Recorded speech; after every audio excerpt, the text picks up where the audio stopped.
Welcome to the Ope-Eh three-way pro wrestling podcast. Brandon here, as always, joined by my good buds, Donnie and Pierce. And fellas, I don't think we're alone. We're I not. think we got to say We're not. We're not. No.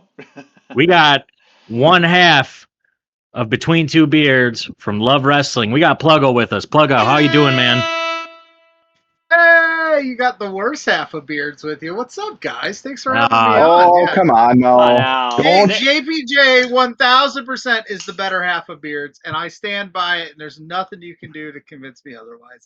But I'm happy to be here. Thank you, guys. It's a long time coming. We were trying to plan this out for way earlier in the year and then just kind of got lost over the summer, but we're here. We're happy to have you. I'm doing good. Donnie, how are you doing? I'm doing good, man. I'm even, despite some adversity this week, specifically to my fantasy football team, I'm still happy to be, at the Here we go. even side of 500. Oh, you say, here you go. Why would you say such a thing, Pierce? I lost by 12 despite scoring 145 points. Oh. It is what it is. Because once again, like I said last week, fantasy is not a real fucking place. It is what it is. And it is Unless you win. Unless you win, and then it's And then great. Then it's the realest. Brandon, how you doing? It's still real. Doing great. Just got back from a shit show kind of drive coming from Milwaukee to get here. A little huff and puff running up the stairs to make it to you fellas. All on time, in the nick of time. But and speaking of Milwaukee, do you notice Pluggo's sweatshirt? That's the guy. That's my guy. Look at you. Dressed for the occasion. Completely coincidental. I forgot you guys are from Milwaukee, but I just got it. Well, as I two said of us off anyway. air before I think you got in, I said off air, I am Pluggo, and this might be an exclusive to podcasting, so feel free to clip this and help spread awareness. But I am Pluggo, and I am addicted to the sales department of lids.com. Solid. So if it's on clearance, like this lovely Bucks hoodie was, I'm buying it. It was $14. That's a steal. Hey. That is a steal for any branded merch. That is a steal. Do I like the Milwaukee Bucks? Not particularly, but it's a nice hoodie. Mrs. Pluggo says I look good in green, so here we go. Yeah, it looks solid. Gotta That's roll all with that it then. That's good. It looks solid. I do like the deals though, so while I might have to flag our YouTube cast for some advertising, we'll still take the plug there in that sense. But Pluggo, before we get into our agenda and stuff, did you want to actually talk about where you're from, what you do, plug your socials? We'll do ours, and then we'll get started. Yeah, sure. I am Pluggo, as you guys have so generously mentioned. Thank you. I am one half of the Between Two Beards podcast on Love Wrestling with JPJ. We run every Thursday night at 8 p.m. If you're interested in our shenanigans and our hijinks, go to @B2Beards on all social media platforms to stay up to date with what we've got going on, whether it be guests, interviews, all sorts of shenanigans like that. I also am just me. I do content creation. I am Pluggo on all social medias. So if you go to Pluggo, you see this face or hear this voice. I guess it would hear this voice if this is an audio podcast. But yeah, at Pluggo. And then every Saturday morning at 10 a.m. with Blair Pacheco for Exposure Podcast, we cover the independent side of professional wrestling and talk all things indies there. And all of my writings are up on lovewrestling.ca right now. All the interviews that I do are also on Love Wrestling. So follow Love Wrestling at CA. They're based out of Canada. That's where most of my work is. And then every week, I also do college football picks if you're interested at the Hive Media as well. Cool. Stay busy. Yeah, I just you made one busy Canadian really happy. Yeah, I was gonna say you do most of your work in the right place in the world. I'll say that as a Toronto resident, the only Canadian with a totally non-biased opinion. Yeah, as the stateside representation of Love Wrestling, me and JPJ are the stateside. It is crazy to think that a guy from South Bend is repping Canada hard. You know what I'm saying? I'm sure you do Alberta a good job. For life, baby. I'm sure you do a good job if they've got you on there. They say that I do. I don't know. I think I do all right. All right, Pierce, what are we talking about today? So it is the beginning of quarter three, end of quarter three, whatever you want to call it. So we thought we'd make this the biggest hot takes ever by having Pluggo join us. And of course, No Mercy happened over the weekend, so we're gonna do a little quick hits on that. Was a pretty big show with what happened, so I'm excited to talk about it. And if you're wondering where you can find us on X, Facebook, Instagram, TikTok, and see the new shows every week on YouTube and Spotify. Oh yeah. All right. Does that mean you're ready to go on to the next part here? You don't normally you prompt me to get you started. Well, Donnie, I guess I am wondering a bit about the past, so why don't you hit me with it? God, such a good theme for a great Canadian. Hell yeah. We're going to jump back to 1993, before I was born. Eastern Championship Wrestling has its first ever booked show by Paul Heyman. Why this is significant? Because about a month or two later, Eastern Championship Wrestling would cease to exist because it became Extreme Championship Wrestling. Okay. Do you know what the actual main event was? Terry Funk versus, I think, Shane Douglas. Okay. It was called Bloodfest, which is a very ECW just general name, not an Eastern Championship Wrestling name, but you know, it's a good piece of history. Brandon, I'm going to give you one. 2005, ROH would have a show in New York. Yes. The main event would be Samoa Joe versus Kenta Kobashi. And what is probably the most acclaimed ROH match ever. If you've never seen it, go check it out. It is a top 10 hard-hitting match ever. It's just, I don't think they told these guys that wrestling is scripted. They beat the fuck out of each other. Mm-hmm. Wrestling is scripted? Wait. Whoa. Oh, no. Wow. That's a hot take. Whoa. Yes. Whoa. Hot take. Thanks a lot. More hot takes. Wow. Whoa. I got to take a second to process that. Ruined Christmas. Damn it. Way to go, Pierce. Wow. That's what I do. I ruin things. Look at my fucking fantasy team. I'll be back if you guys invite me, but I'm just gonna say that's me saying I'm never coming back for you ruining wrestling for me. Just so I have an out. Oh, when you guys he's never gonna recover. How will he ever recover? I guess there's our chance at going on beards now. Shit. Yeah. I'm so angry with you guys. Oh. Yeah. Anyway. We'll jump ahead 2 years. 2007, on an episode of Raw, John Cena would be having a match against Mr. Kennedy. Takes a hip toss, tears a pec. Have to vacate his WWE Championship, ending that reign at 380 days. One of my childhood favorite WWE Championship reigns. Year-long reigns were not really seen at that time. So it was cool to see John Cena be face of the company, full stop. And that 2007 was just an incredible year for John. And now we're very, very close to the end of John Cena in professional wrestling. So we got to save it while we can, boys. That also led to one of the most incredible comebacks for him coming back in the 08 Rumble, right? Like so fast from a torn back. Like look how long Cody was on the shelf for in comparison. Well, John Cena is also part Terminator. Yeah, it seems so. He's certainly a prototype. We'll say that of him. Hey.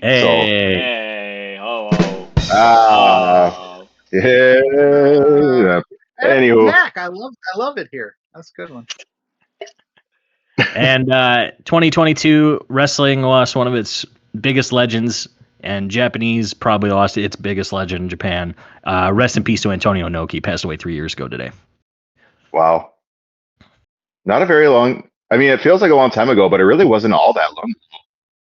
No. It's been a eventful 3 years in the world. So. Oh yeah. Absolutely. But we'll go from Antonio Inoki, a man who was known to make some matches pretty spicy because he hit people as hard as he could, into some hot takes. We're opening the doors, boys. It's time for the Hot Take Emporium. Hell yeah. Quarter three. This is the good stuff. So just for some housekeeping rules, just for our viewers and for Brandon, who will very clearly break the rules. You know, we don't really want to have anything off limits here, but at the same time, it's like we do want to be respectful to some of the performers. So, like, Please don't have your hot take being X person should be fired. That's probably not polite. But beyond that, like it's an open door to say whatever you want.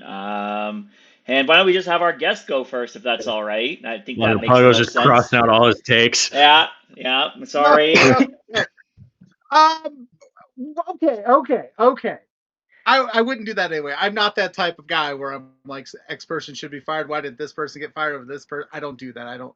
But I will say this, and I'll kick it off with this. I don't think that AEW losing Ricky Starks, Mariah May, and Miro is that big a deal. I don't think it's moved the needle as much on the WWE side as everybody made it out to be, and I don't think AEW has lost a step because those people left. I know everybody's like, oh no, here we go. WWE's just taking all their... Ricky Saints did win the NXT championship this past Saturday. Spoilers. Spoilers, guys. Sorry. It happened, but I'm just saying I don't think it was as big a loss as much as I love those three performers as everyone made it out to be when they left. Because I don't know if NXT is really making up that, you know what I mean? Their numbers are not skyrocketing because those people left AEW. I don't know if that's how we start this thing, but that's just how I feel. That's a good start. That's a hot take. Comment there. Like, I largely agree. I think like what I think on AEW's side when it comes to those three particular talent, I would say at least two of the three because Mariah May was definitely top billing for a good portion of her run there because her run was quite short. She came in, she was immediately aligned with Toni Storm, and then beat Toni Storm to become champion, was champion, then lost, and then basically disappeared, right? So her being lost from the top of women's booking, I could see it hurting a little bit. But the other guys had opportunities, whether or not you can say, you know, they weren't given enough opportunities or whatever, they clearly weren't the focal point of AEW television for the vast majority of their run. Both of them. Did Ricky even have? Ricky didn't even have a title, did he? Besides the FTW. Yeah. Besides FTW. No, he was tag Oh team yeah. champ. Yep. Listen, I also will preface this by saying I love Ricky Starks, and Ricky says I think he's absolutely fantastic. But I think there are two sides to that story: is why Tony wasn't using him. Yeah, that for sure. Yeah, there's two friendships he has that Tony may not have been a fan of. But I also don't think Ricky would go on these podcasts. He'd be like, "I'm willing to do whatever. I'm willing to be here. I'm willing to be there." And it's like I don't know if you were just that happy-go-lucky while you were there either.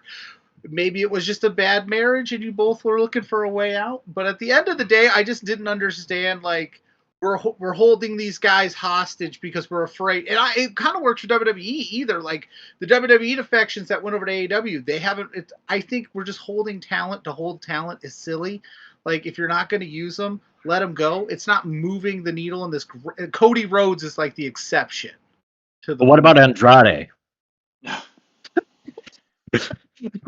Wait. Which time that he left set? Which company? Because he has not been happy in any company he's. I'm gonna answer that question with a yes. That's my answer. Yeah, I mean, he certainly moved a couple times. Never a needle. He's moved positions. He's moved companies. I don't think he's ever moved any needles. No, I would agree with that take. I don't know if it's that hot.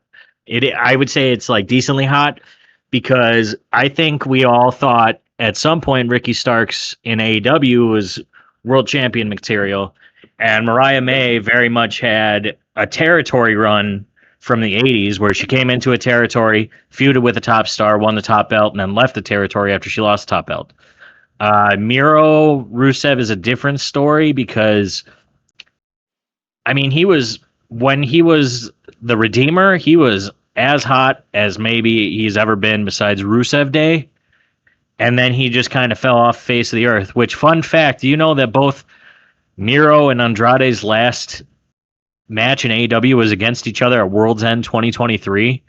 And then they both ended up just going to WWE, which is just a fun little fact.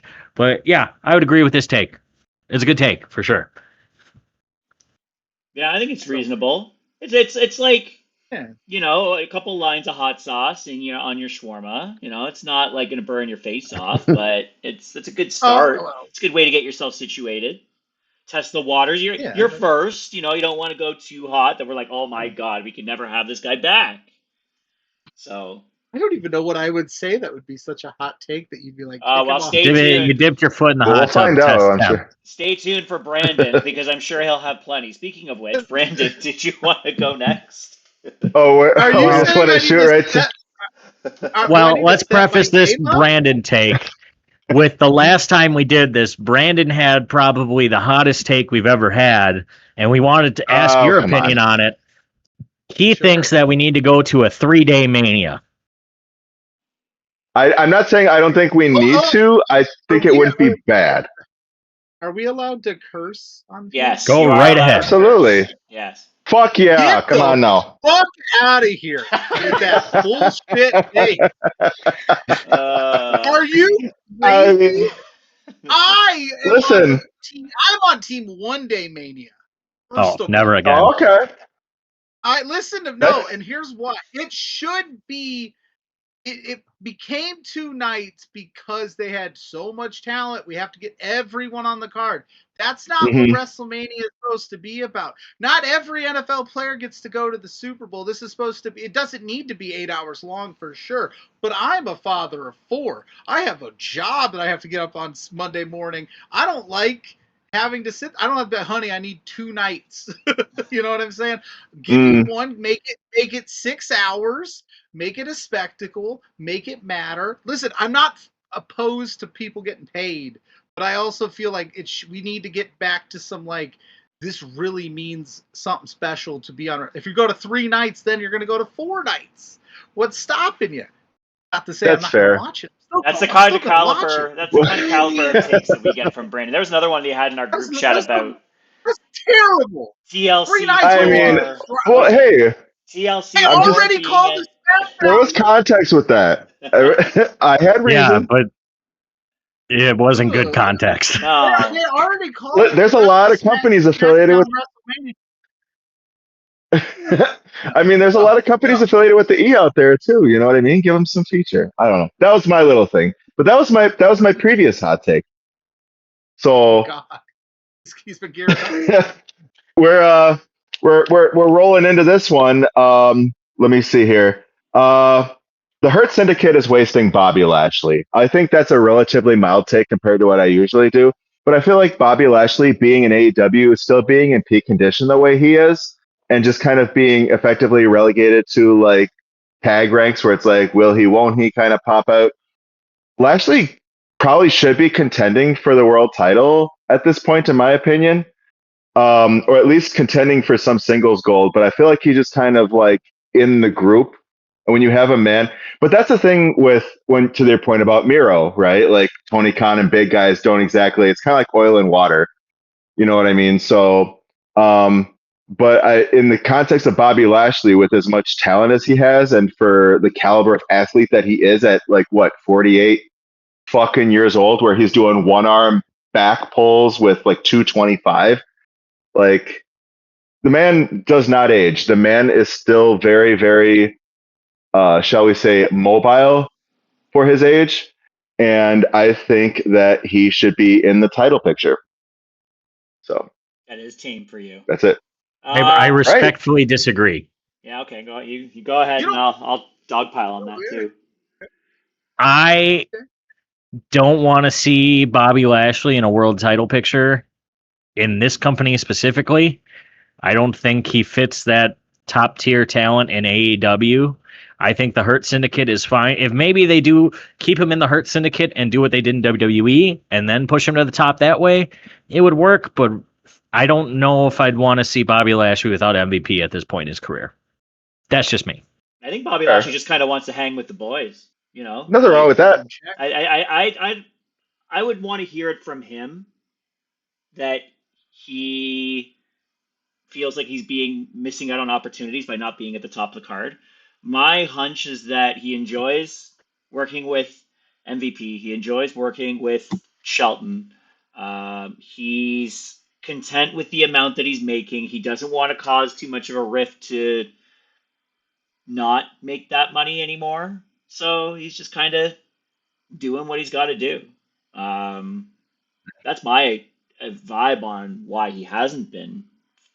But there was that little like bit in time where there was that rumor that came out that the Hurt Syndicate wasn't happy.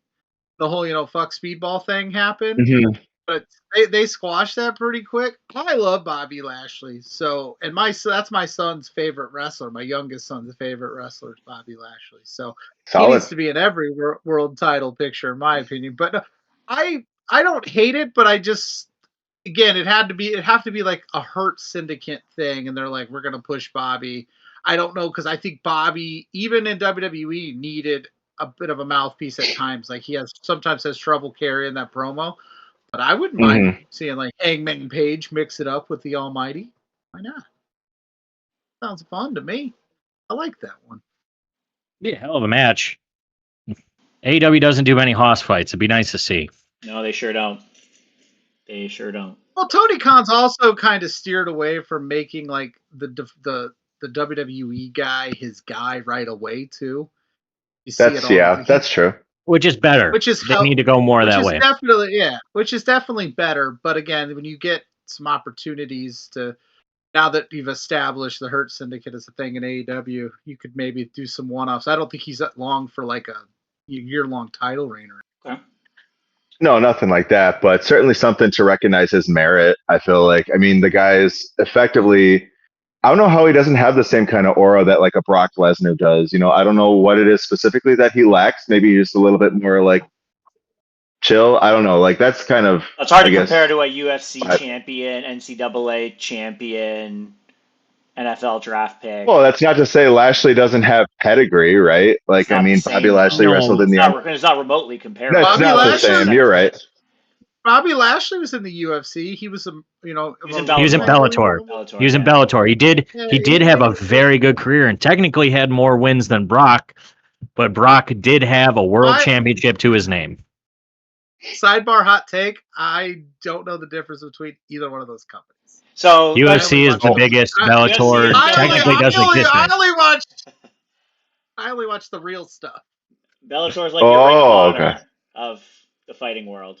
Oh, fair enough. So, maybe that's its own hot take according to Brandon. But you know what Bobby Lashley doesn't have that Brock Lesnar has is his name in lawsuit. That's also true. That is also true. It's a good point. That counts for a lot. Quite a bit. I'll go on to mine. I'm just going around my screen in clockwise order. It's kind of how we'll go for this round. So we're talking about. I know Brandon loosely said like more promotions and partnerships are with WWE, and that's why Mania needs to be 3 days or whatever. So I'm going to talk about that a little bit. I think the only beneficial part of the NXT, TNA, and AAA partnership so far is that it successfully buried the fact that NXT cannot use successful new wrestlers from their NIL recruitment program.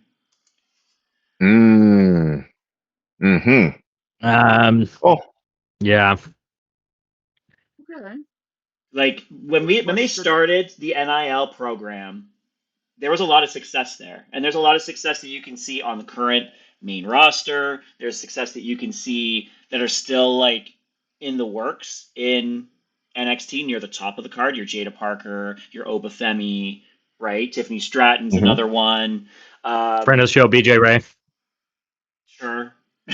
That's a little different. Oh boy. Especially if you've been watching LFG, is a little different. But anyways, but that's really just kind of flatlined over the last while, and really, you can see that on the men's side that the new talent exposure in NXT on the men's side, and even on the women's side too, to a lesser extent, hasn't been as successful as it was in the last few years. And I really think that my opinion on this partnership is not particularly strong, but it does, kind of hide the fact that they haven't got a lot of good new talent over there recently.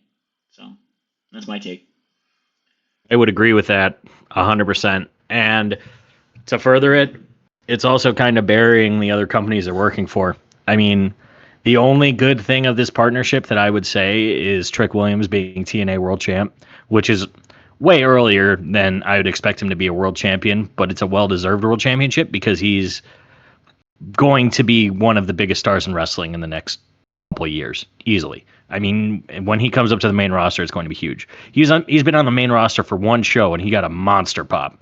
And I mean, TNA, say what you will about the Knockouts Championship. Right now, it's pretty bad because of what happened with Ash by Elegance. We don't know what happened, but hope she's okay. It sounded possibly like a retirement speech. But then taking the title and just putting it on Kalani didn't make sense to me. And now for this no longer an invasion, a showdown. Which I just stupid because TNA fully invaded NXT 2 weeks ago.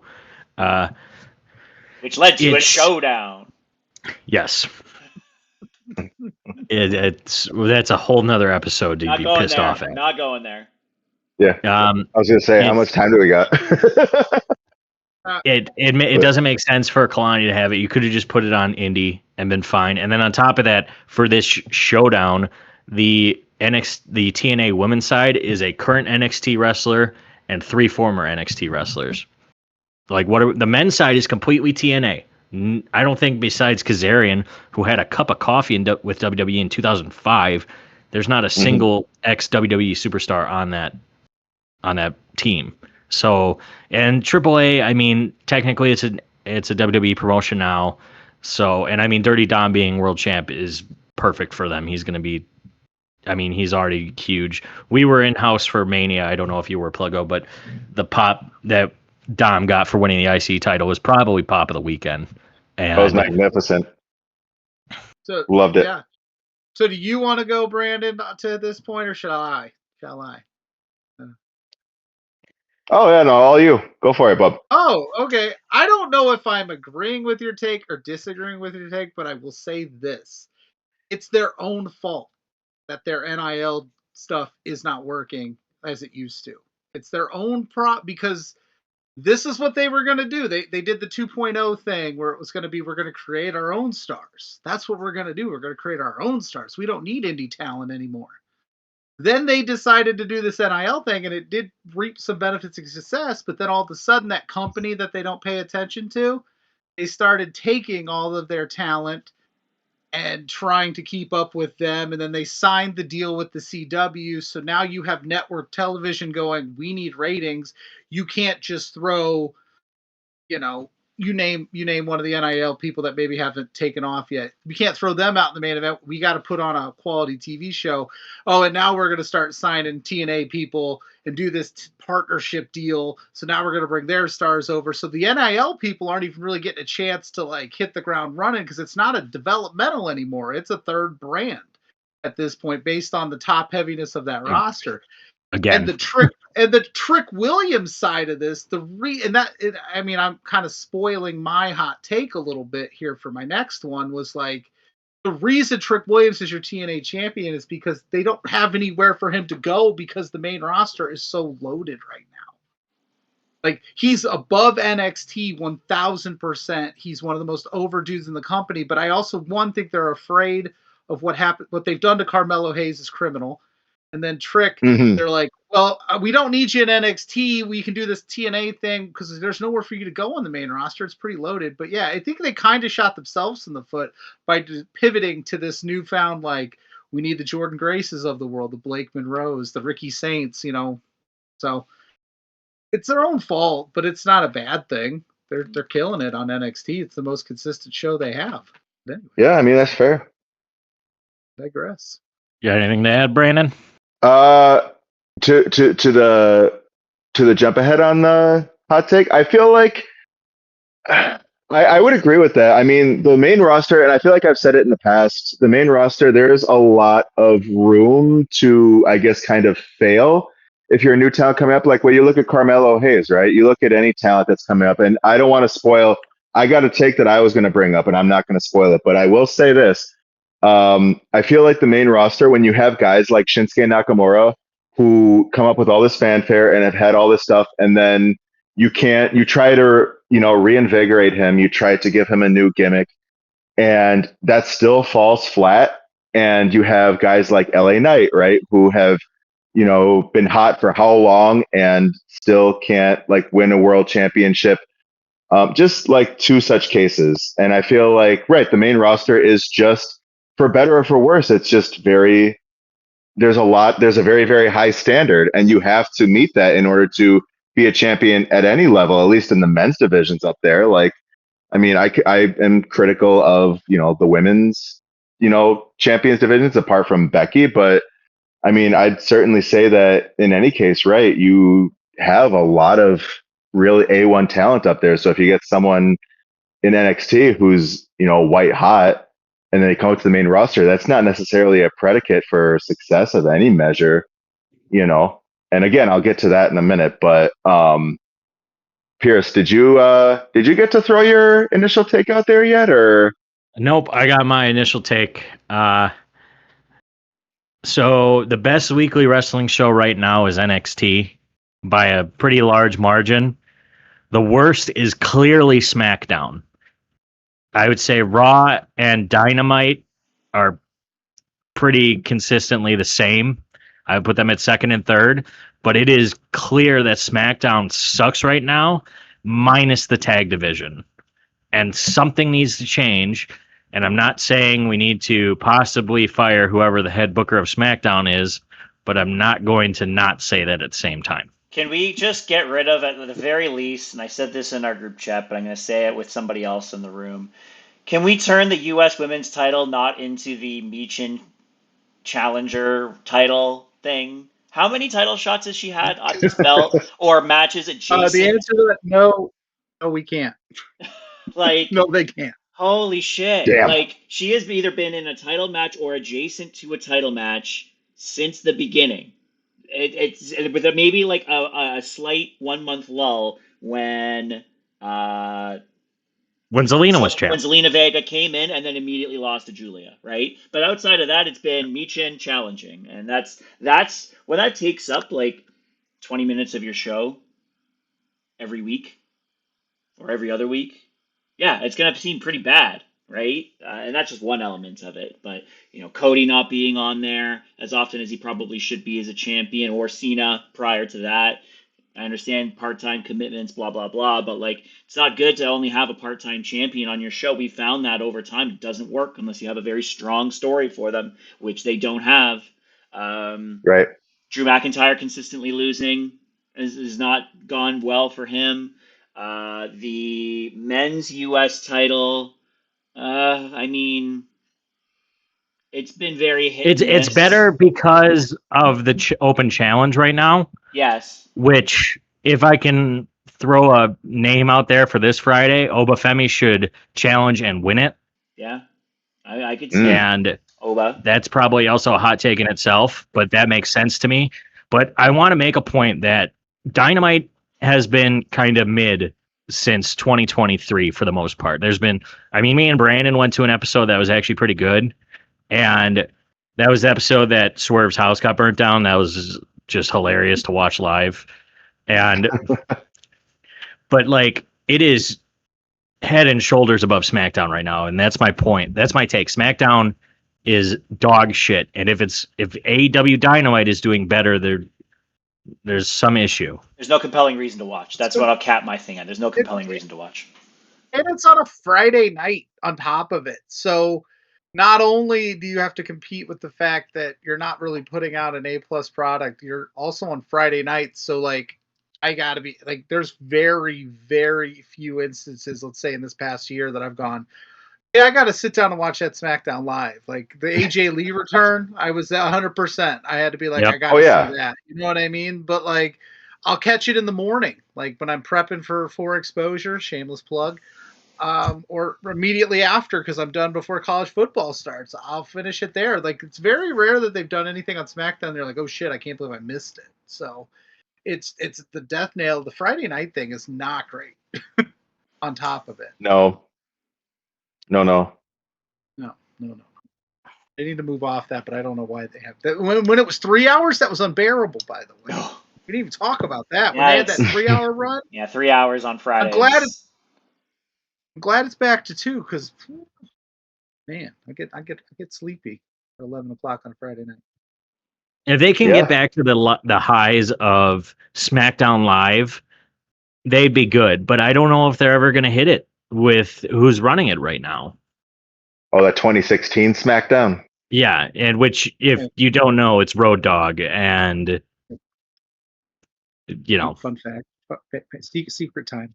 It's one of those that the famous comedian said, secret time. They don't care. They got paid. Yeah, they got their money. They got their money, and they're on the way out. With USA, yeah, anyways, USA paid. Right? Yeah. As soon as the USA deal is done, they'll probably just move it to Netflix, and then you'll probably see them have a little bit better run. Well, we don't know that yet with how the ESPN deal came through. Because we thought all PLEs were going to be on Netflix, which if you are like Donnie, they are, and if you're like me and have a VPN, they are. Another reason to be in Canada. Listen, give it time. I got it. There's nothing wrong with that. Canada rules, man. Hell yeah. They're not just paying me to say that. So is it my turn again? Yep, it is. Round 2. All right, because I kind of mid-brew part of that take with your take, so I'm going to meld that into round 2. All right, are you guys sitting down? I am seated. Outside of what happened on Friday night, Nia Jax is not as bad a wrestler as everybody makes her out. Oh, 100% agree. She's absolutely, for those haters on the internet, has been doing some of the best work of her career. And then they have that and I know about the history, but up until that mishap with Jade, which I think was a mishap there was a lot of things going on there. Multiple pieces to the puzzle there, yeah. Multiple pieces to the puzzle, but because it's Nia Jax, the IWC shits all over her. She's absolutely one of the nicest people I've ever met. And on top of that, she's really good in these roles that they've been putting her in set she's returned. So I don't know if that's a hot take, but that's how I'm feeling. So we had, at the end of the year, we do the Ope-Eh Awards. Shameless plug for that. And I still love that name. Ope-Eh Awards just is perfect.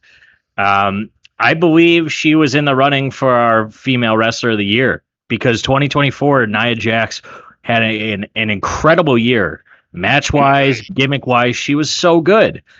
And botches happen. It's a live stunt show. Things are going to happen that are just going to happen. But she's not nearly as bad. People act like she's purposely hurting people and things happen. Okay, Jade split her eyebrow open, which was a gnarly cut. But things happen. What are you going to do? You could also say that was more on the ref, too. Back when Vince was in charge, which was, say what you will, they had to call it like a shoot. And if they didn't call that like a shoot. As simple as that. Well, that takes me back to the last time there was IWC heat on Nia Jax. And that was at War Games because of how that match turned out with her in there. And I think back to that match and the dialogue associated with that. And that was another case where she was put into a position where it's like, how do you calling it? Nia Jax is a one-of-one in her role in wrestling, in her gender, right? Like there is nobody else like Nia Jax on the roster, in any roster, that can do what she does. And at War Games, they trot her out as the second woman into the match, and she's out there for half an hour. Like maybe you need to know the sets that you have, like the work set that each wrestler has and their capabilities, before you just randomly put them in a spot where they're bound to not be at their best at. Like Nia Jax coming in second was not her fault. And then 25 minutes later, you have an unfortunate spot, but she's very good.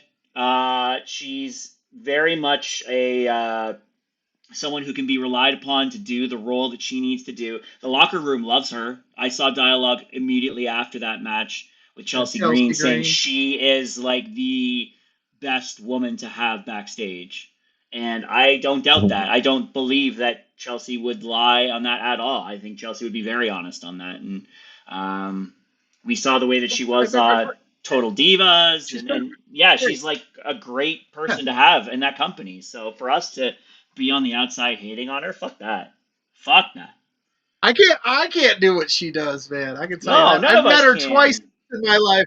One time she thought I was some weird rando. I got stuck in Cleveland Browns Stadium trying to find the media room, and I ran into her and Tiffany like in a parking garage, and I said, "You guys were just at that press conference. I'm trying to find that room," and she kind of blew me off. But I would have blew me off in that situation too. I'm just some random dude in a parking garage, lost. But then when I That's fair. interviewed her, JPJ and I interviewed her and she was absolutely, without a doubt, she gave everybody more than enough time. She was an absolute sweetheart to everybody. And like Chelsea Green said, she's a locker room leader. I think it's easy. Heck, we could expand the hot take. When women have botches in wrestling, the internet runs wild with it, like men don't botch. But Right. it's Yeah. just unfortunate that she gets a lot of this heat that she gets, because a lot of the work that she does is very good stuff. Yep. Well, and that's one of the downsides too. Like the internet is forever, and unfortunately, a lot of people on the internet gravitate towards negativity. So when you have one or a series of things that happen that are unfortunate or ill-timed or what have you, people don't want to forget that, in spite of all of the work that she has done to counterbalance that and to prove herself, which is bogus, right? Like she could have had all of 2024, and it's not enough for a lot of people. Like they'll see one thing that happens the following year. Oh yeah, I always knew Nia Jax was shit. It's bogus. It's absolutely bogus. But Great take. Yep. was that? Go All ahead, right, Brandon. Brandon, we're seated and ready. All right, here we go. Let's see here. Well, we were talking about me not wanting to spoil it, so I'll just go ahead. I feel like Ope-Eh will be the Braun Strowman in the main roster in 2026, or maybe even the Roxanne Perez. I don't know or think that he'll jump right into titles.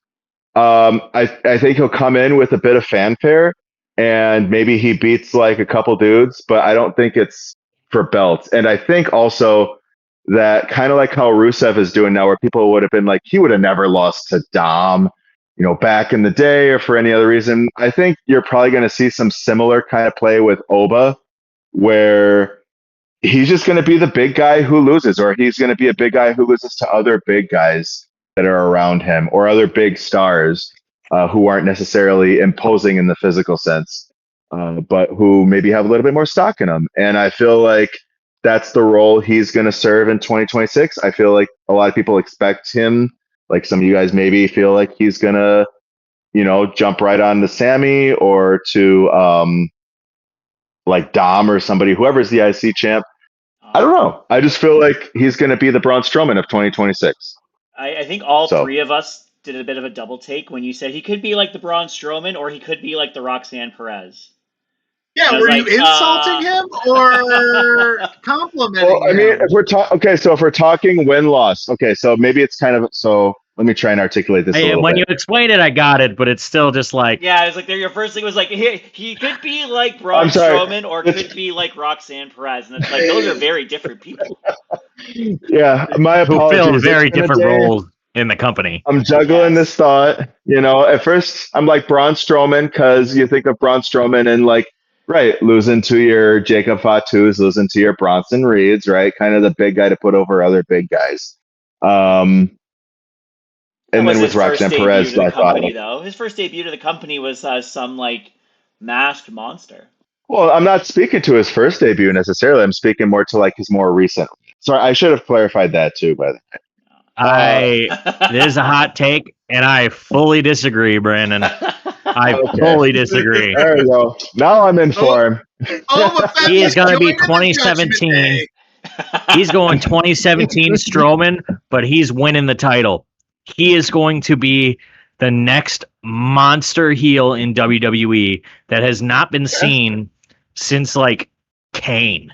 Like he's Oh, you going to think be he's a, huge. what Oh, about Gunther? Gunther's like right Gunther is a there. different case because like Gunther to me, like he's a monster heel, but he's also not because he's also like besides his Jay feud, he's like also like a respectful heel. He's like, yeah, I'm better than you. Fuck off. Enjoy this chop.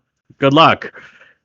I could beat you anyway. You want a Boston Crab? Got it. You want a powerbomb? Got it. Clothesline, chop? I could beat you with anything. But I think Oba's that way too, though. Ope is on NXT television. He is very much that way too. He's like, "Oh, you are great, but I am better." You know, like that's very much the way that he is. I still think he's going to be just this unsurmountable mountain until I assume probably Sami Zayn beats him at WrestleMania 2027. Oh my god. That's a take in and of itself. If he's not winning the Rumble this year, like we expected, main event of SummerSlam 2027 for the title would be Ope-Femi versus Sami Zayn. No, WrestleMania. WrestleMania. Oh, sorry, shit. WrestleMania. Yeah, that's what I meant to say. Sorry, I didn't. That's crazy. Well, number that's one, crazy. I think Oba is going to have a monster 2026, and then think of where Mania 27 is going to be. I think they hold off the Sammy World Title win till then. Okay. Do we think Oba's going to main event that? I think that's going to be a show opener. That's a harder take that I think. I mean, Oba going into WrestleMania. I think that's going to be a show opener. That's going to be your Gunther J. That's the hottest take I've heard so far. It's not even my take. Even an official take. But I disagreed. Oba is going to go on a giant win streak. He may lose possibly the U.S. title sometime in 2026, but he's just going to be. They're going to strap a rocket to him. Pluggo, where do you stand on Oba? If Oba-Femi's gonna be like Braun Strowman, he needs to squash James Ellsworth. And then if he's gonna be more like Roxanne Perez, does he bring in Dominic Chicken Nuggets? I like Oba-Femi. I think he's good. This is one of the things though that the WWE, it's either a swing and a miss or it's a home run with bigger guys like this where you want to do the monster because if you debut him like you've done with some other people and don't debut him hot and he takes a quick loss in his first attempt at a championship, and then people might be like, oh, well, no, he can't win the big one. But if he hits the ground running and answers the open challenge and defeats Sami Zayn, that marks him as one of the next guys. I don't know who would be lining up for United States Championship shots after that, because I think Sammy's in a way kind of rebuilding that division a little bit after the Shinsuke and LA Knight stuff. But I like Oba. If I have to say, do I agree or disagree with him being the next Roxanne or Ron, I have to disagree. I think he's probably going to be his own thing. But Roxanne's killing it at the Judgment Day, though. So that if you want to lean that way, I think he has a better chance of succeeding. Yeah. So, yeah. Okay. All right. Disagree. With what we know, today is October the 1st, so we are just 3 months away from the new year, I should say. 3 months away from the new year. What we know now, 9 months into 2025, John Cena should never have got a farewell tour. Oh. I don't. Okay, so the whole concept of a farewell tour is not what pro wrestling is about. We've never seen any sort of extended fanfare for any legend departing in the past. They get their, retirement match or whatever. We've seen that with Ric Flair, with Shawn Michaels. We saw that with The Undertaker riding out during the pandemic, on his motorcycle. But it's never been to such basically 18-month release schedule that John Cena's was, starting in Toronto at Money in the Bank last year and going until middle of December this year. And with what we've got out of this run, shouldn't have happened. I like this take. I will agree to disagree because the heel turn in Toronto was incredible. I don't think anybody could disagree with that. I agree. But you were there, so you should agree. I was there. I definitely agree. I sat front row the night Personal before. bias. It was great. But they botched it so bad because of two people. Dwayne, and fucking Travis Scott. I need a Fiend button. I told you. Fiend. That's what this should have here. I never want to hear that song again. We heard it probably 40 times. Give it up, Brandon. Give it up. Oh. What? Here. Oh, I'm on it. Hang on. Load this probably B more than up. 40 times Mania weekend. No, don't play it. Yeah, there we go. Okay, and fine. I don't want to get copywritten for this one. All they had to do was Copyright. give some sort of explanation to why The Rock and why Travis were there, and it probably could have worked. And when the heel turn started to actually work was the Punk match, when they had that was probably the best feud of the heel Cena run.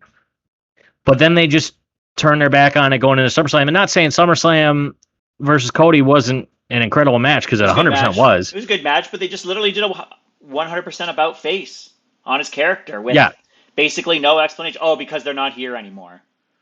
Oh, because I'm the only platinum rapper that's going to whip your ass, which was a hell of a line, to be fair. But I will agree that they just botched it so bad, and it's so unfair to John, because if anybody did deserve a farewell tour, it's the dude who had been the face of WWE for the better part of 15 years. Yeah, he kept it going. He was a 101 in that regard. Well, at least, pertaining to the period of history that he was in for the WWE. Pluggo, what's your take on this? What are you feeling? I disagree that they should have done it.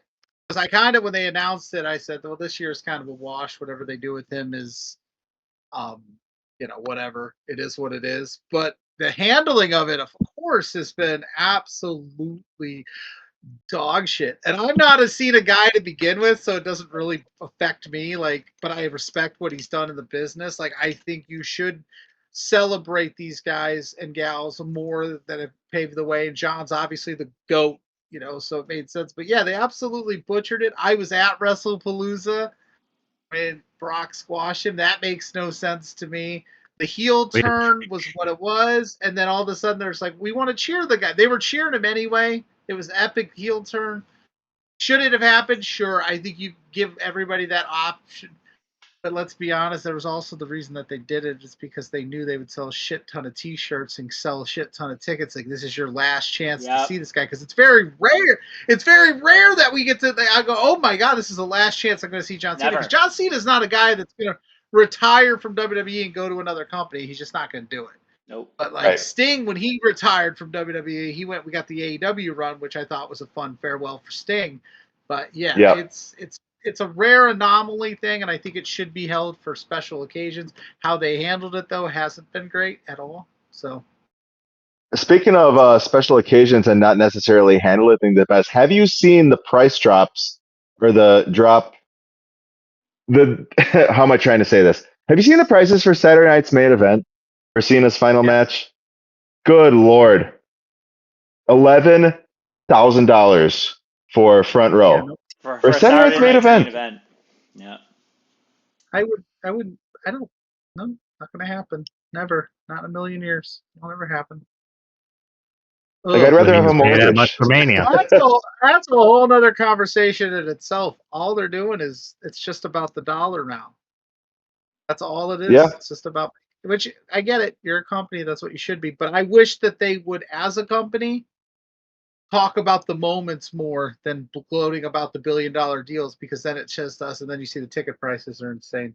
It's with AEW, yeah, they're about making money too, but Tony at least will hype up, did you see that pay-per-view we just had? That was a crazy match. And then Triple H is we just signed $1 million, billion-dollar, trillion-dollar deal. That's pretty awesome. Sponsorship, biggest gate. Biggest gate in history. Yep. It's all figures. It's all about it. And then it's we're making record profits, and here's $11,000 to see John Cena one last time. So to put that into perspective, they do the AEW shows at the Panther Arena. Me and Brandon got 2 days before 5 rows from the front for $60 a piece. Yeah. For mid-level in the Pfizer Forum for SmackDown, it was $90. And I went to Raw when it was in Milwaukee a few weeks ago, and it was $110 for the same level, same area, same tickets. So you guys got it easy. Lackluster. Come to Toronto and see how expensive events are. Yeah, actually. Well, Mr. CAD. We're talking in Eagle Screams and shotgun shells. We're We're talking in those USD, not that funny money that Canada has. I don't know. Hey, The conversion On the hey, loonies, the toonies. it looks better, it smells better, and I'm not going to get any sort of sexually transmitted diseases from touching it. Wow. Oh, yeah. You ain't living, Puritan my friend. Canada. You enjoy your loonies and toonies. I'm gonna go into my hot take if we're done. Yeah. All right. Get it. I think this is probably my hottest take that I've ever done, which my takes are not usually that hot, I don't so know. prepare Oba yourselves. defending with the title at WrestleMania was a pretty fucking hot take, and that was just 10 minutes ago. It was. I feel like you kind of spoiled yourself, yeah. Javon Evans will break Randy Orton's world title record for youngest world champion. Not should, he will. I need to. He is going to have. Here. He is going to have. I think he's going to be like. I don't want to say he's going to be the next person because he's going to be the first Javon, but if he's going to be anything, he's going to be the next 2008 Jeff Hardy. He is going to be that big of a star, and he will break that record. How old was Orton 24. Javon has 3 years. 23? He's 24. He was 24, and Javon is 21. So he's got 3 years. I think he can do it, and I think he will do it. I think Javon is going to be 2008 Jeff Hardy, which, if you didn't know, the only person more popular than Jeff Hardy in 2008 was Barack Obama. So, and here's the thing about 2008 Jeff Hardy too, because 2008 Jeff Hardy was once 2005 Jeff Hardy, was once 2001 Jeff Hardy, right? Like times where people were saying that Jeff should have done it, right? Like Jeff had his ladder match with Taker in what, 2001 or 2 thereabout, and people were saying that he should have gotten the upset then as well.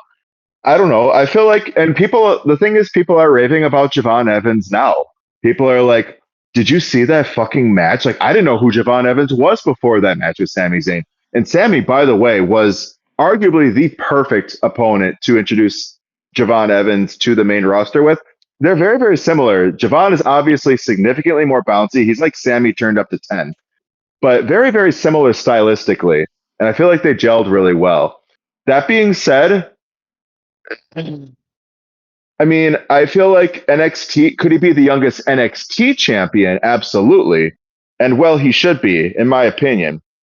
Youngest world champion on the main roster, to the point we made about how congested, for better or for worse, the main roster is with talent.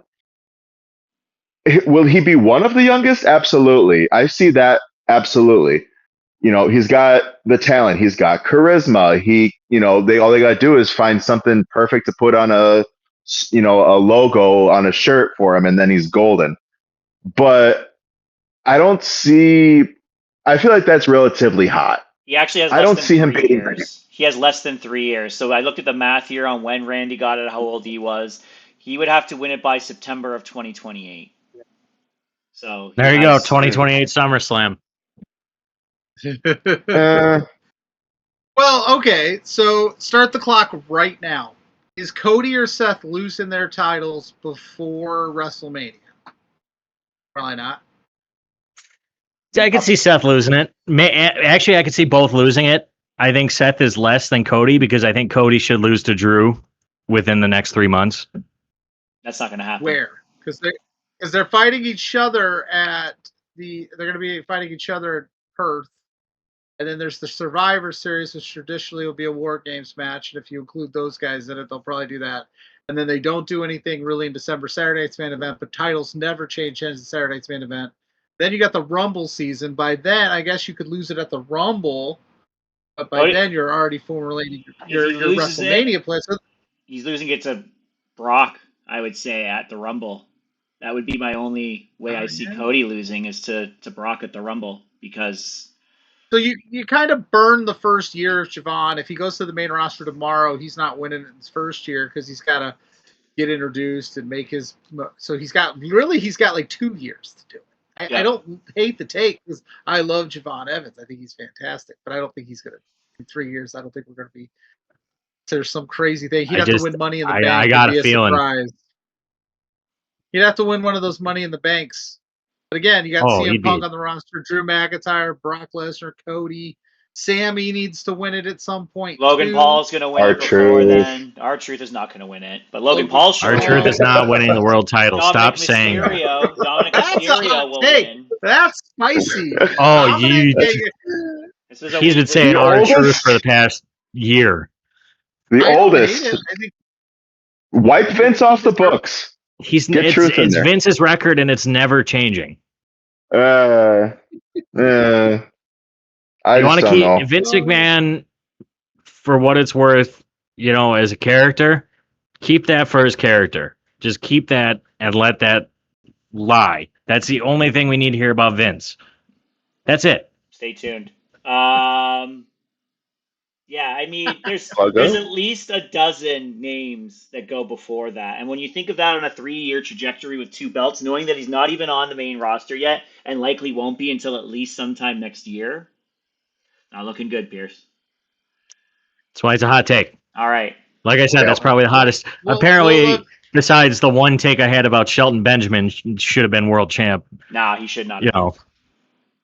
We'll look back on this and be like, oh shit, he was right, and it's gonna be wild. It's gonna be a crazy day. Or more likely, it'll be us looking back on it like we look back on his fantasy football draft this year. There we go.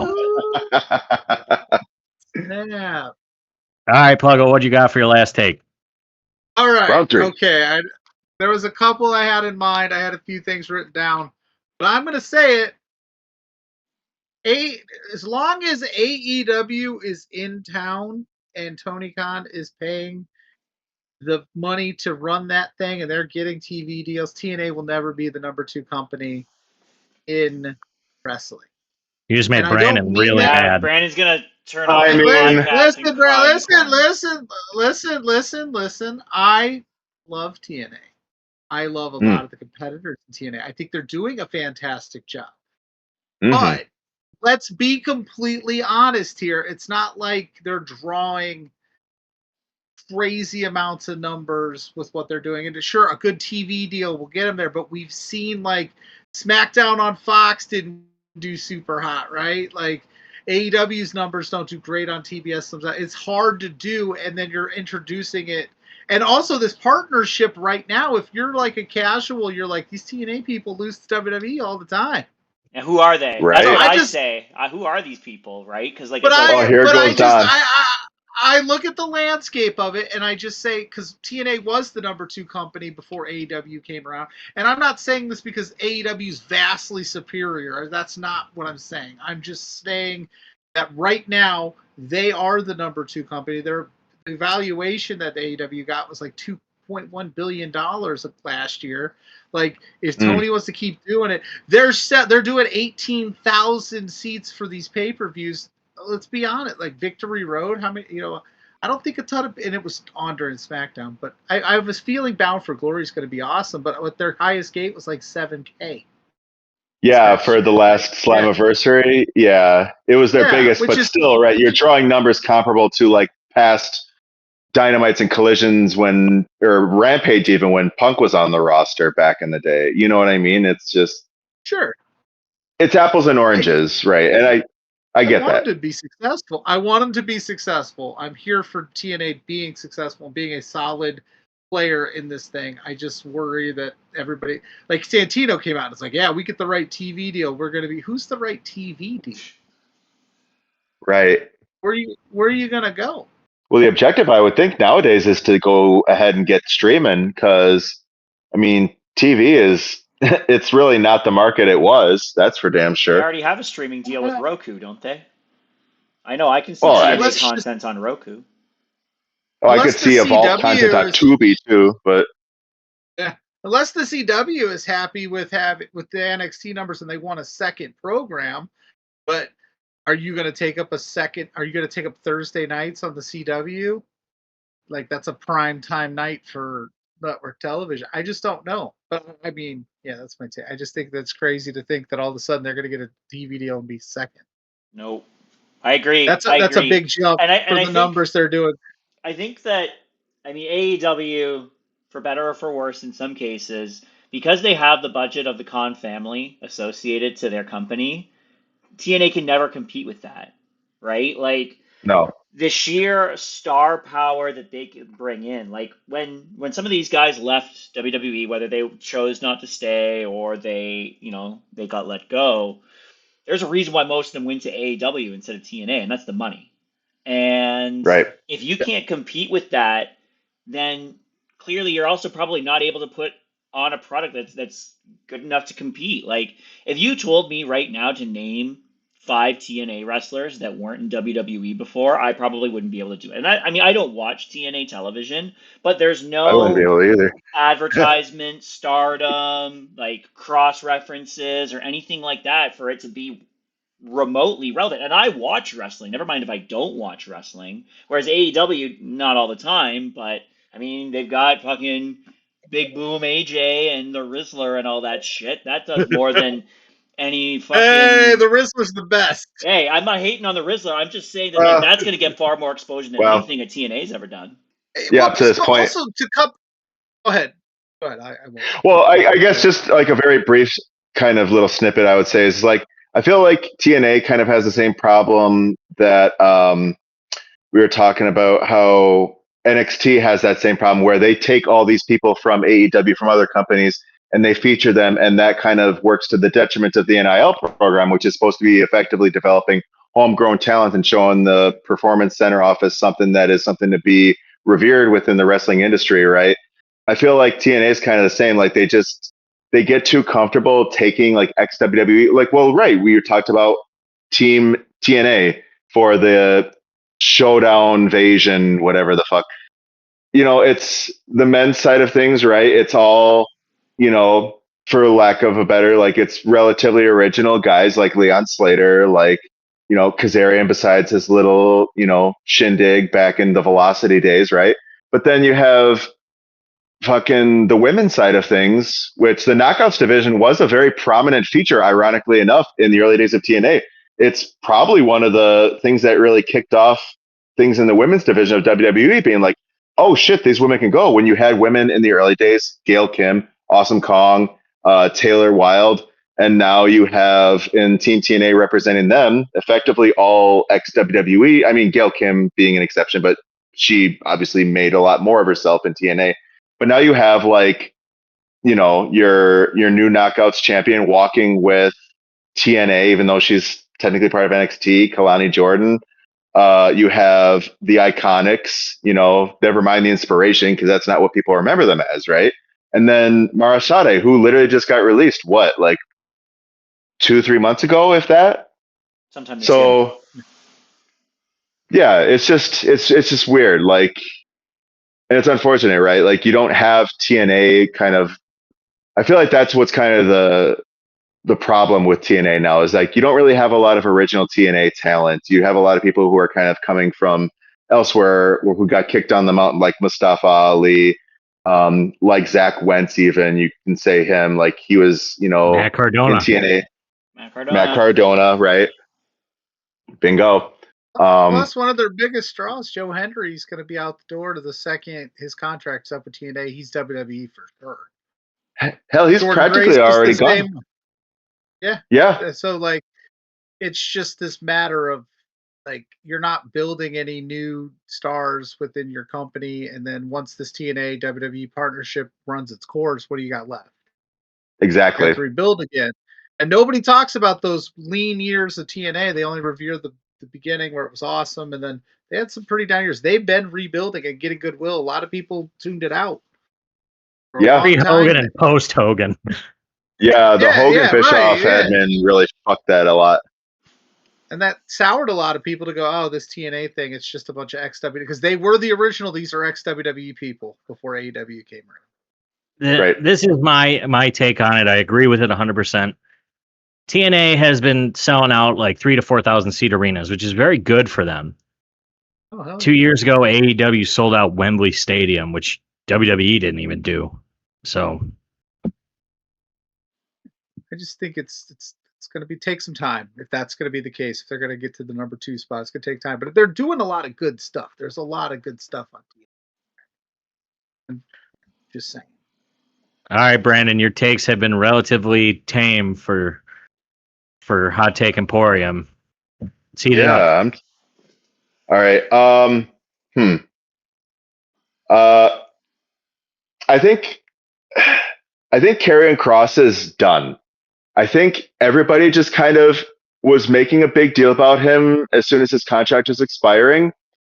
And when people found out he was gone, you had that little bit of whisper of, we want, but who's saying that now? You know, I think Karrion Kross at 40 years old, being kind of going through GCW, going through, I think, possibly MLW again in the near future. I don't think we see him no more. I think Karrion Kross is effectively like past the apex of his career. Yes, you should go first. I'm a diehard Kross guy. I think he's an incredible talent. I don't disagree with this. I think he's going to have an incredible Indies run. I don't think we'll see him in WWE ever again. He's not going to AEW because there's a thing with Don Callis and Scarlett that happened in TNA. But he's gonna ride the Indies, and for Killer Kross, that's where he needs to be. I think WWE did drop the ball with him this year, and that's more on them than it is on Kross. I know, say what you will about his in ring, but his character work was second to none this year compared to anybody else on that roster. And it sucks, but I don't disagree with it. I think he's going to have a really good indie run, and that's fine. Fair enough. I mean, based on we all got our place, right?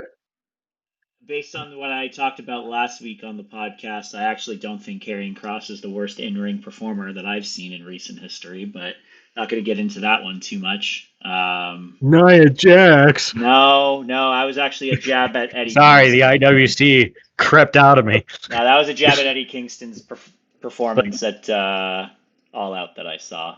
But and you were live in house. So if anybody, it was brutal. But I think it just goes more into other forms of media. I don't even know that like wrestling is necessarily his preferred wheelhouse. I could see him getting into film, acting. He has a short film coming out like this month. That probably would be more of a passion project for him at this point in his life, combined with the opportunities that present themselves. I think he's better off focusing on that. You know, making one-off appearances here or there to pay the bills obviously will help, but I don't even know that WWE dropped the ball with him necessarily. I don't believe that the IWC crying Chicken Little, this guy is falling every time a wrestler is underutilized is warranted. We've seen that with him. We've seen that with R-Truth and how that went. We've seen it before with other people who shouldn't have been released, but then did and then went nowhere. So, like, I don't think WWE did him wrong. If you show 3 years of subpar reactions and performances, why then should you be rewarded in your last 6 months of your contract? But I think he should pursue other passions that he has, that he currently has interest in. Wow. That's not trying to be too critical of his performance, because I was entertained by him once too. Fair. Right?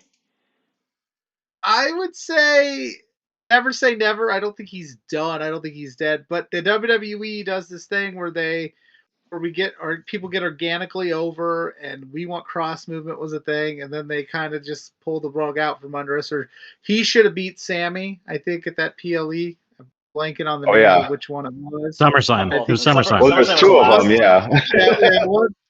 Once that happened, we were like, okay, then it's not happening. I never say never. TNA could be an opportunity for him. I mean, we've seen Indy Hartwell, leave WWE, go to TNA, even with the partnership. Ash by Elegance was there before the partnership, but she's a person that, so he could if he wanted to.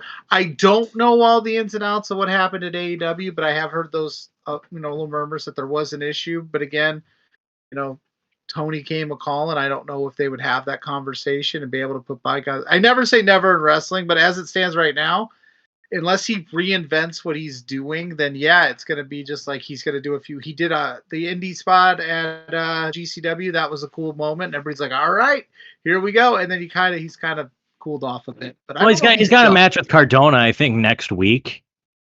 So they're gonna pay that off. When he shows up at the Royal Rumble, you heard it here first. Matt Cardona? Oh, Cross as a surprise. I mean, I'm sure we'll see fake Yokozuna again this year. They got to put where the someone Rumble's in the going to be. suit and the Ultimate Warrior suit for the. We're getting Karrion Kross the Rumble and Javon Evans as world champ in 2028. You heard it here first. Oh boy. Well, hopefully it'll be the last I hear. All right, Donnie, what do you got? Hot takes, fam.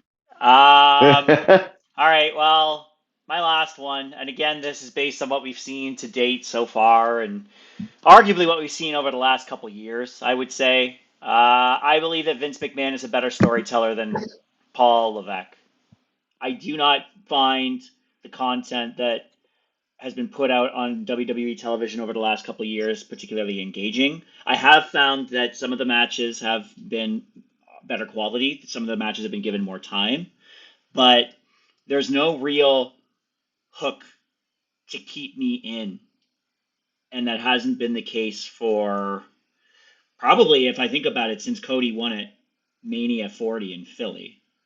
I don't think there's been little blips and bits and pieces of storytelling here and there that's been okay. I think probably the best story right now that's being told is with Asuka and Io on Raw. But when I think of other stories that we've had, maybe in a span of 5 to 10 years ago, near the tail end of Vince's run, I think there was better storytelling then.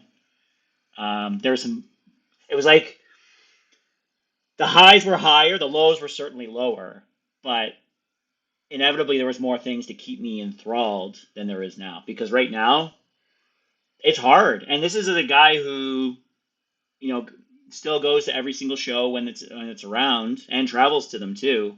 It's not working for me right now. I think the storytelling has taken a significant hit and it needs to be better. I would agree. I would 100% agree. I think Vince was booking for 40 years, and those last 5 were really bad. Really bad. That being said, Vince was a lot better at the short-term, quick stories. Paul Levesque, Triple H, the game, the Cerebral Assassin, whatever the hell you want to call him, likes a long-term storytelling, which is not a bad thing. But if you're doing week-to-week episodic television, you have to be able to tell some short-term stories. They don't do one-off PLE matches that often anymore, and they need to start doing that again. Every feud is 3 matches. Everything goes 3, 4, 5, 6. Some of these feuds have gone on for too long. Like they could have told a better story at the end of last year by having Kevin Owens win the WWE Championship, and then having Cody go into the Rumble title for title with the 2 titles. It would have been more engaging if Kevin was the champion going into that. But instead, they had Cody going into it, and Kevin lost pretty cleanly. Like, what's the point of him being there besides doing the package pile driver? Like, there's good in what he does, but he needs to do more short term, because short term is what grabs fans for something week to week. But long term, that's what keeps the fans going. That's fair. I think that's a good assessment on the short term gaps compared to the long term. But like, how many times do I need to see Randy Orton looking at Cody's title? It's been happening for over a year. 150. Sorry, go ahead, Pluggo.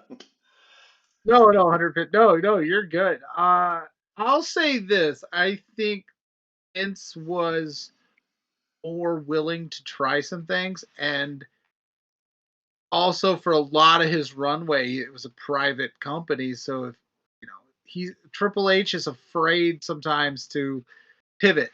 He's harder at pivoting. He plays it safe. He sticks to that long-term story when he has like white hot options, or he gets this situation in his head where, like, how many times have we heard Dwayne's coming to Mania, so we gotta hold out for Dwayne. Like when Sammy was hot and he won trying to think, it was that Elimination Chamber. Sammy was hot, Cody was hot, but Dwayne might be there, and so they didn't pivot off of any. He's afraid to try some things and swing and miss and go for some short-term stuff. Everything is planned out, which is not a bad thing, but also it can be like, all right, we're just going to keep playing it safe. Like, if you get somebody who's white hot, you got to pivot once in a while and go for it and go with it and try it out.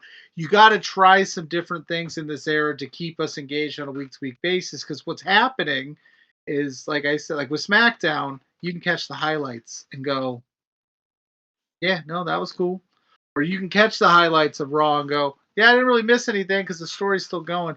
Swing a couple times and try some crazy things. Maybe not to the level of what Vince was doing back in the day, because some of that stuff definitely would not fly today, but at least he was in the moment and in that time frame. He was like, I'm going to try it. If it doesn't work, we'll just figure it out. I think he has a tough time improvising. Comedy's also dead. I think this is like a low interest thing on wrestling as a whole, but like comedy's basically dead in WWE, which is kind of sad. There's no like light carded segments really anymore. It's not a lot of fun when it comes to that kind of stuff. I'm okay with Vince's brand of comedy being gone, but they could add some comedy. Yes, yeah, there could be some more fun elements, but also to the point of like, it's driven by the dollar, which has always been. But like Cody, we're not going to do anything crazy off the wall with Cody Rhodes because he's the breadwinner, he's the front runner, he's the moneymaker. We're not going to do these crazy swings and put him in these weird spots because he's the face of the company. You know what I mean? Like, we're not doing anything.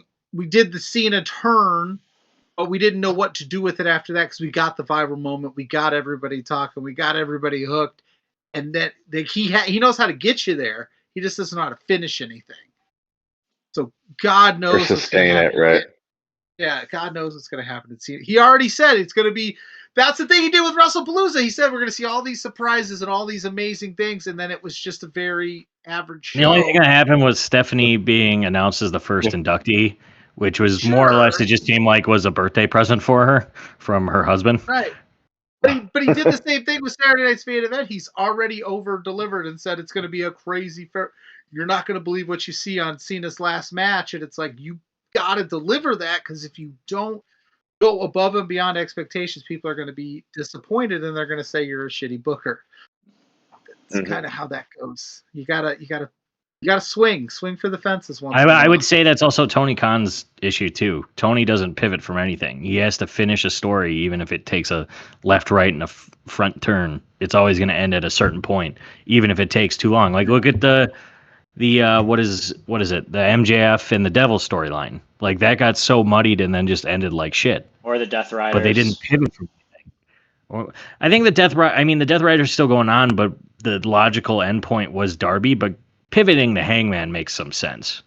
So, well, yeah, Darby. They still think it's like Darby climbed that mountain, man. Had he not climbed that mountain, he probably would be world champion. But we're still mad there was no Sherpa with him when he came down from the heavens. He didn't descend the building with a safety Sherpa.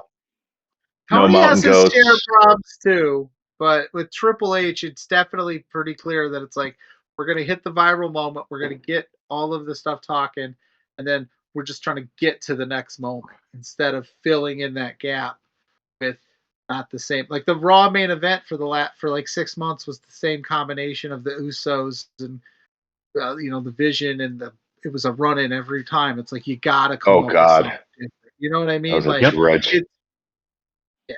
Brandon, you got anything else to add? No, were you rounding it out there, bud? Was it your one more. the grand finale? So we're gonna end with Saturday night's main event in December. Ope-Eh should retire John Cena. This is like the Ope-Eh podcast. What? There's a lot of coincidentally. You got a spit take. What? I think Ope-Eh should, if they're gonna strap the rocket to him like they should. We hear names, Gunther. We think maybe a Braun Breaker. Do the spit take too. I'm just kidding. Dominic Mysterio. Dom. I think. I have my they got to do it right. In my eyes, I think the best option is Oba. And you strap the rocket to him. You give him a win that defines his career as being the man who retired John Cena. What do you guys think? Okay, Brandon, it's not going to be Austin Theory, but let's just get that ahead. Yeah, not fucking you Austin know, Theory or R-Truth. I actually I mean, wouldn't no, I mind if it wasn't. was R-Truth, but now that was if Cena was still heel at that point. Now that he's face again, it doesn't make sense for it to be R-Truth. But There was a story in my head that I had present, of course, assuming Austin Theory was still, on the Pluggo, active part of the just to roster. preface him, he thinks Austin Theory is going to be a world champ and Mania main eventer soon. I mean, he's only 20. He's only a 24, Yeah. 25, something. He's young. It's just not happening. I think we all thought that at one point. Not now, but yeah, maybe I mean, not right this second, still having him but protect golden eggs, then maybe it could have. I mean, it's possible. I mean, anything is possible in wrestling. well, Roman Reigns and Suffer and Succotash, nobody thought he'd recover from that shit either. Look at everyone. Yeah, but that took him saying, "Hey, let Paul book my shit, and we'll show you how good I can be." And then he became the tribal chief, which is one of the best characters of the past 10 years. I'm just saying there's a lot that we can probably still expect out of Austin Theory that y'all are just wanting to shit on him, and by extension, me, because I'm the lone faith holder in this young man, to carry the company into the future. Literally. It's you and I think Wells are the two Austin Theory fans that I know. And that's perfectly fine. You know what? Him and I will share a beer together after he wins the world title. I don't even think Wells would care that much about Austin Theory if everybody didn't say they looked alike. So. Yeah, that might be it, honestly. Well, you know what? I'll ask him myself on October 12th when the Ope three-way is featured on Wells Mania. So there you go. For your specific point, though, Pierce, I think it's too early to give someone that kind of rub. I know there's been times where WWE has fucked up giving the wrong person a rub for a big accomplishment, whether that's a retirement match.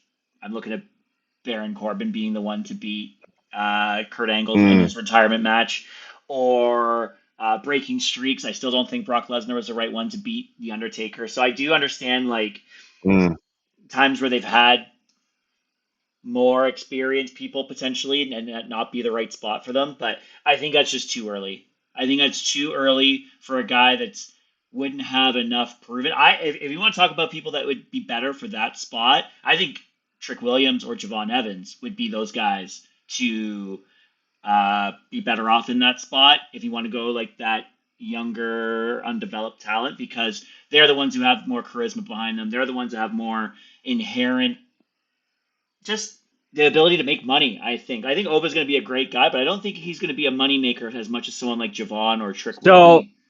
So my reasoning for Oba is actually very simple.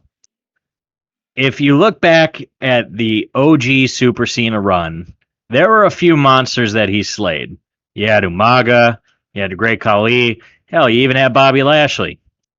And Bray Wyatt, people like that.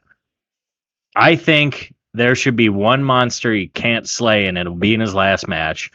And Oba is probably, besides maybe Braun Breaker, Gunther, but Gunther doesn't need that rub. Gunther is a made man through and through. Braun could probably use that rub, but he's stuck in the vision. And I don't think they're going to be like, hey, for one night only, you're going to see me beat up John Cena. Shout out to AJ Styles. But I mean, if they're in the War Games match together, the setting's there. If they're in a War Games match, I don't want to see Cena in War Games. I don't. How did that Austin Theory beating John Cena rub work out for him? Yeah. Gotta ask Brandon. I'm only asking. I'm not asking. I'm not trying to. I'm not trying to throw shade at Brandon. I only bring it up to say, if you give Oba Femi that rub that early and he does not pan out, everybody's gonna look back at it and go, waste. What was the point of him beating Cena? Same with Solo Sikoa too, right? Like same concept. Right. We've tried this thing, and also at the end of the day, Cena's taken quite a few losses on the Survivor Tour. I think I know old school wrestlers go out on their back. I think he should just send us out happy. He beats, unless it's Drew McIntyre being the guy that gets the rub that retires Cena might be worth it, but just let him win. Who cares? It's fair. I think the Cena last is a injury- company man through and through, and I think he's going out on his back. That's just me. I think he's too much of a company man because my God, he hasn't really put anybody over on this run here. No, So that's Cody. not for. Well, he gave Truth a little bit extra shine, but then that kind of came and went, and then came again, left again. That young upstart Cody Rhodes really needed. Yeah, Cody really Cena needed that rub. Yeah, no kidding. Fuck. Well, it was Superman of yesteryear getting beat by the Code Lander. So The Code Lander, I love it. All right. Ope-Eh, crazy. That's hot. That's seething. figure Yeah. I should end us off on something hot. It's spit all over this wall. That I'll send you some wet wipes. That covers our hot takes. We'll open this up again probably prior to the end of the year. One of our holiday shows, probably when there's a little bit of a lull, if we can. But we still have NXT to discuss. I kind of just want to power run it. I don't know if you guys are okay with that, or I don't want to spend a lot of detail on these. Oh yeah. Good. The only thing that was eventful was realistically the main event. So we're just going to power through very quick. No Mercy took place last Saturday at Fort Lauderdale's FTL War Memorial. 6 matches on the card. Javon Evans defeated Josh Briggs in 16 and a half minutes. Again, banger of a match, right winner. That's good. Yeah. It's a long time for a Josh Briggs match. It is a long time for a Josh Briggs match. On the flip side of that, Sol Ruka successfully defended her Speed Championship by defeating Jada Parker in 4 minutes and 48 seconds, as per Speed rules. Get better, Laney.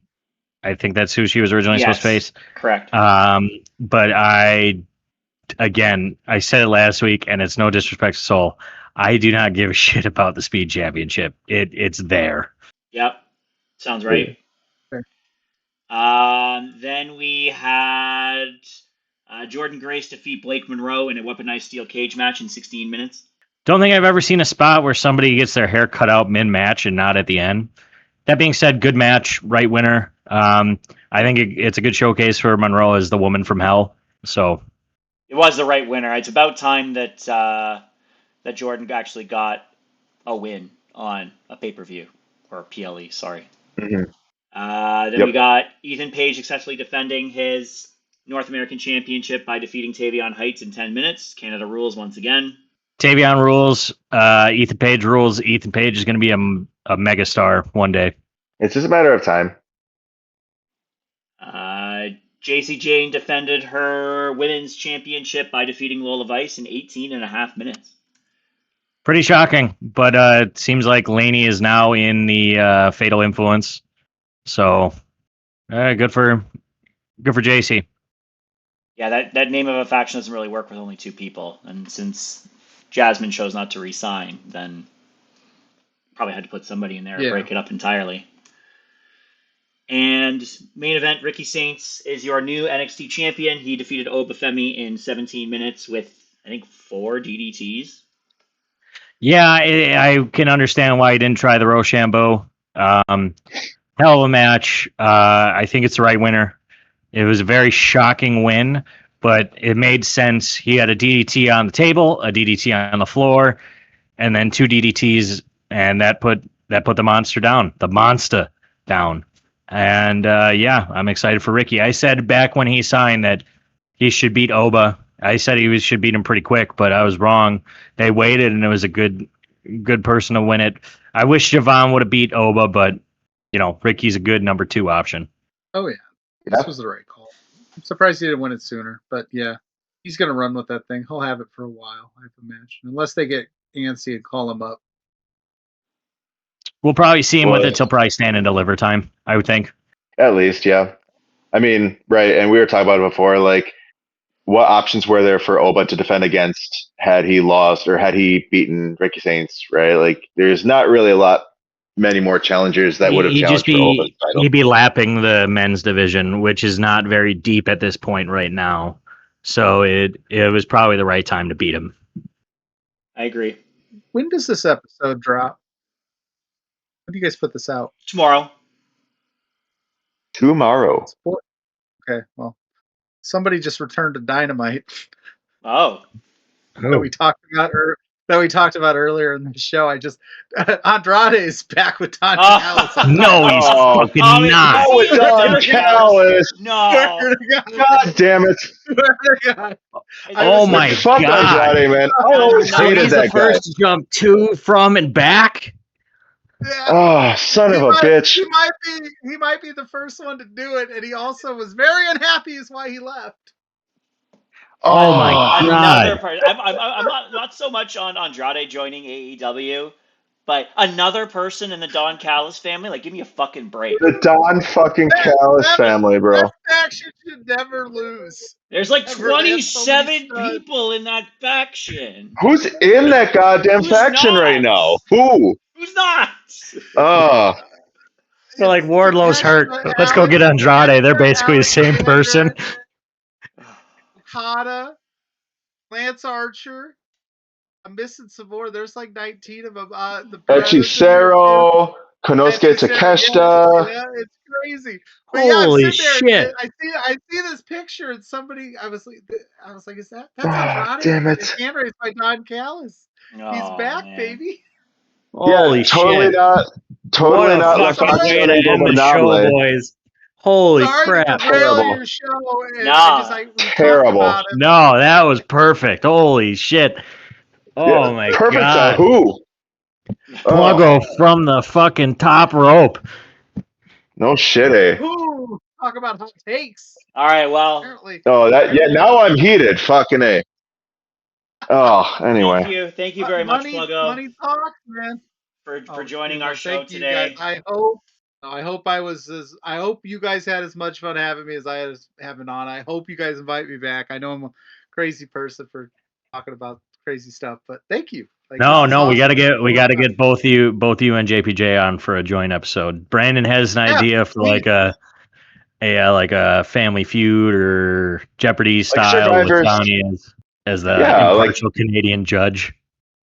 Yeah, like a little bit of Survivor Series trivia at the end of November, something to that effect. You know, the Beards versus the Boys at the Ope-Eh with Donnie serving as a, perfect Canadian neutral moderator, this voice of reason in this whole fiasco. So we just got to figure out the logistics, but, it's a little idea. We love you boys. So yeah, anytime. And we'll figure out some time for us to come on the Beards too. I'm sure we will do that. We'll DM you guys and figure something out soon. But yes, absolutely. And there's plenty of opportunities coming up for lots to talk about. So we'll make it be interesting to do this live, to be on a live show. That'll be a different experience. So we are very much like you guys. We keep it very loose. Have a lot of fun. We've got a great community over Between Two Beards in the chat, so it's always a lively chat. Oh yeah, usually it's me hopping in there on Thursdays saying hi, so I always love hopping in. I never know who it was. Yeah, it's always we're just like Ope-Eh 3-ways in the house. We didn't know which one of you guys was running it, but yeah, absolutely anytime. Like we'll come up with the time. We'll get you boys on. We'll do a big 5-way dance, man. It'll be a good time. Perfect. All right. All right. Anybody got anything else to add, or are we good to send us home? Fucking Andrade, man. Fucking Andrade. I don't know if we can beat that. Yeah, I'm going to flare it up again. That might be the most shocking moment of the year besides Cena's heel turn, honestly. Like that's just fucking insane. But shocking, I got nothing else. Donnie, got anything? Nope. Brandon? No. We'll talk about it next week, though, I'm sure. Well, once again, Pluggo, thank you so much. You got anything else you want to add? No, you guys rock, though. Thank you for having me and my brand of crazy. Yeah, you are welcome on whenever we got time, brother. But, as always, thanks for stopping in the Ope-Eh 3-way. Have a beer on us, and we'll see you next time. Have a great night.